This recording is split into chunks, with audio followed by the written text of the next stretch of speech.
مستقل سیاسی جماعتیں وجود میں آ گئی ہیں.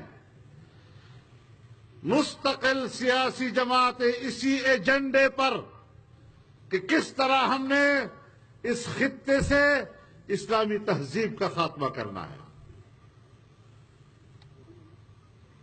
اور کوہاٹ کے لوگوں میں آپ کو بتانا چاہتا ہوں،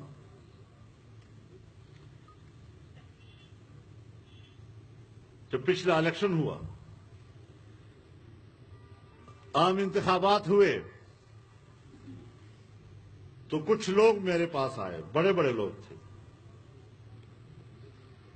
اور مجھے آمادہ کرنے کے لیے کہ میں تحریک انصاف سے صلح کر لوں. شاید میں نے کبھی یہ آپ کو بات بتائی نہیں ہے. 3 میٹنگیں میرے ساتھ ہوئی،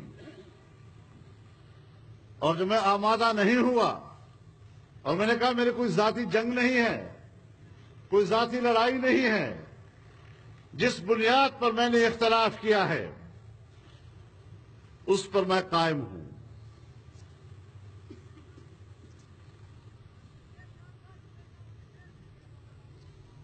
جس پر میں نے اختلاف کیا ہے اس پر میں قائم ہوں.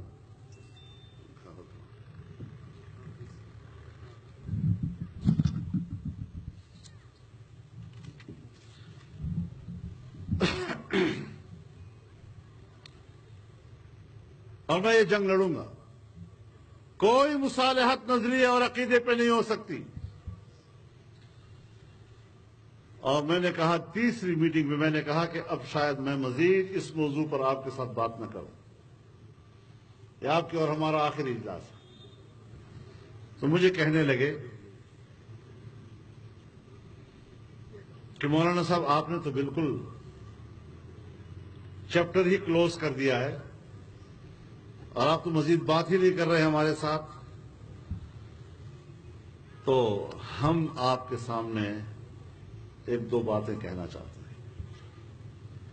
میں نے کہا ضرور فرمائیے. انہوں نے کہا ہم 2-3 سالوں سے آپ کی تقریریں نوٹ کر رہے ہیں. آپ اپنی تقریر میں 2 باتیں کرتے ہیں. ایک یہ کہ عمران خان یہودی لابی کا ایجنٹ ہے، اور دوسری بات آپ کرتے ہیں کہ جنگ تہذیبوں کی ہے اور یہ مغربی تہذیب کا ایجنٹ ہے. کیا ہم نے آپ کی تقریریں غلط نوٹ کی ہیں؟ میں نے کہا آپ نے بالکل صحیح نوٹ کی. میں نے یہ 2 باتیں ہر دفعہ کہی ہیں، ہمیشہ کہی. مجھے کہنے لگے آپ کی دونوں باتیں صحیح ہیں. نعرہ تکبیر! نعرہ تکبیر! امام انقلاب حضرت مولانا فضل الرحمان صاحب، قائد جمعیت حضرت مولانا فضل الرحمان صاحب. مجھے کہنے لگے آپ کی یہ دونوں باتیں صحیح ہیں، ہم تصدیق کرتے ہیں. آئی بھی ان کی طرف سے صلح کرنے پر مجھے آمادہ کر رہے ہیں، اور پھر جب میں ان سے آمادہ نہیں ہو رہا ہوں تو مجھے پھر آخر میں یہ حقیقت بھی بتلاتے ہیں کہ آپ جو کہہ رہے ہیں صحیح کہہ رہے ہیں. آگے جا کر کہتے ہیں کہ تو پھر ہم نے اس صوبے پر ان کو کیوں مسلط کیا؟ یہ نہیں کہ عوام نے منتخب کیا ہے، ہم نے اس صوبے پر ان کو کیوں مسلط کیا؟ اس لیے کہ پشتون بیلٹ میں مذہب کی جڑیں گہری ہیں. ان گہری جڑوں کو اکھاڑنے کے لیے ہمارے پاس اس سے موزوں آدمی نہیں تھا. آپ کانفرنس کر رہے ہیں، تہذیب اسلام کانفرنس. سنو ذرا، آپ کو حقائق معلوم ہونے چاہیے کہ ہم کن مراحل سے گزرتے ہیں، کہاں سے گزر کر ہم آپ کے پاس آتے ہیں، کیا حالات ہم پہ گزرتے ہیں. کہنے لگے ہم نے اسی لیے ان کو ان صوبے پر مسلط کیا ہے کہ پشتون بیلٹ میں مذہب کی جڑیں گہری ہیں، اور مذہب کی اس گہری جڑوں کو اکھیڑنا، اس سے زیادہ موزوں لوگ ہمارے پاس اور نہیں تھے. اسلام! اسلام! اسلام!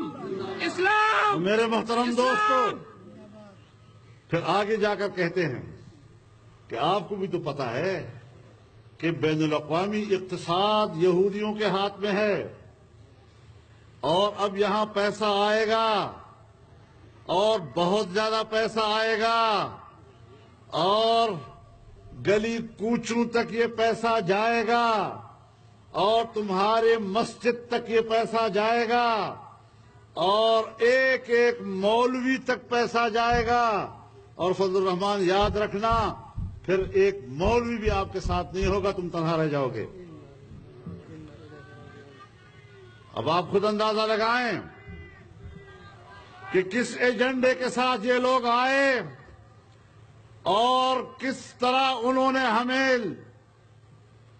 چیلنج کیا، کس طرح انہوں نے ہمیں للکارا، کس طرح انہوں نے ہمیں احساس دلایا کہ پیسہ کا سیلاب آئے گا اور پھر تم اس کے آگے نہیں ٹھہر سکو گے، تمہارا مولوی اور مسجد کا امام بھی نہیں ٹھہر سکے گا۔ اور ہم نے کہا کہ بہرحال ہم نے ایک نعرہ مستانہ لگایا ہوا ہے، ہمیں اپنے حال پہ چھوڑ دو، ہم جانے اور تمہارا پیسہ جانے۔ میرا عقیدہ تھا کہ میرا قرآن کہتا ہے اس طرح کے پیسے سے مت ڈرو، ان الذین کفروا ينفقون اموالهم ليصدوا عن سبيل الله فسينفقونها ثم تكون عليهم حسرة ثم يغلبون۔ کافرانہ قوتیں بھی ہمیشہ دولت کے بل بوتے پر اللہ کے دین کا راستہ روکتی تھی۔ رب العزت نے فرمایا پیسے سے مت ڈرو، پیسہ خرچ کرنے دو ان کو، یہ پیسہ بھی خرچ کریں گے، پھر کفِ افسوس بھی ملیں گے، اور پھر ہاریں گے بھی اور مغلوب بھی ہوں گے۔ آج میں بڑے اس تہذیب اسلام کانفرنس میں فخر کے ساتھ کہہ سکتا ہوں، اللہ کا شکر ادا کر سکتا ہوں کہ ہم نے اس ایجنڈے کو ناکام بنا دیا ہے، ہم نے اس قوت کو زمین بوس کر دیا ہے، یہ زمین بوس ہو چکے ہیں، اب ان کا پیسہ ان کے کام نہیں آیا، ان کے NGOs ناکام ہو چکے، ان کا ایجنڈا ناکام ہو چکا، اور اب انتظار کر رہے ہیں کہ ذلت اور رسوائی کے ساتھ اس صوبے میں ہم ان کو شکست بھی دیں گے۔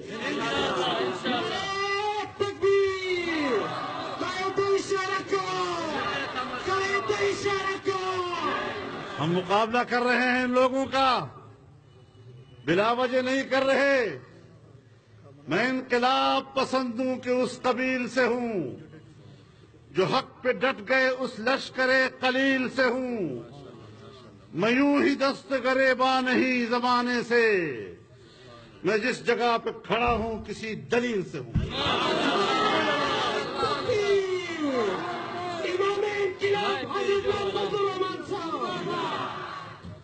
میں ان لوگوں سے ڈروں جن کا صبح کچھ ہے اور شام کا کچھ، جن کی کوئی زبان نہیں، جن کا کوئی لفظ نہیں۔ کبھی بیان دیتا ہے افتخار چودھری پاکستان کی